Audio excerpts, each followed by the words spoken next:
On ne peut pas diriger la France si on n'est pas irréprochable.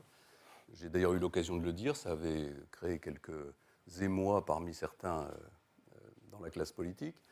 C'est pourtant une évidence, c'est une évidence.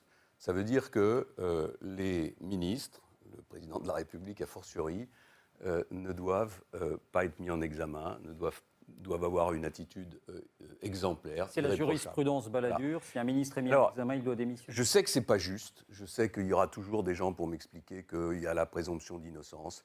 Mais l'expérience qui a été la mienne, dans plusieurs gouvernements et dans celui que j'ai dirigé, me montre qu'on ne peut pas sereinement diriger un ministère quand on a sur le dos, au fond, une suspicion qui a entraîné une instruction judiciaire.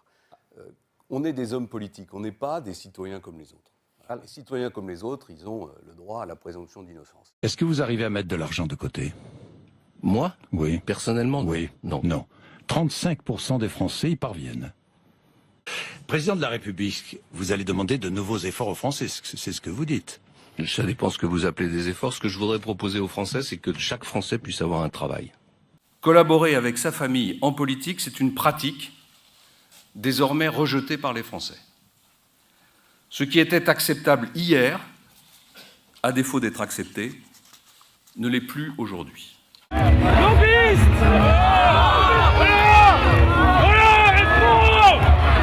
Depuis que j'ai été désigné par les électeurs de la droite et du centre à la primaire, c'est une avalanche de calomnies et de critiques. Presque chaque jour, il y en a de nouvelles. Donc oui, je serai candidat. Il n'y a qu'une seule chose qui m'empêcherait d'être candidat, c'est si mon honneur était atteint, si j'étais mis en examen.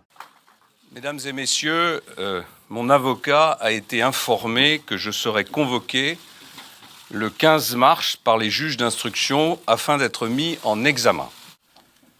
En travaillant avec ma femme et mes enfants, j'ai privilégié cette collaboration de confiance qui aujourd'hui suscite la défiance. C'était une erreur. Je le regrette profondément et je présente mes excuses aux Français. L'erreur que j'ai sans doute commise, c'est d'aller me faire habiller chez le tailleur de François Mitterrand. C'est sans doute ce que j'aurais dû éviter parce que les costumes y sont chers.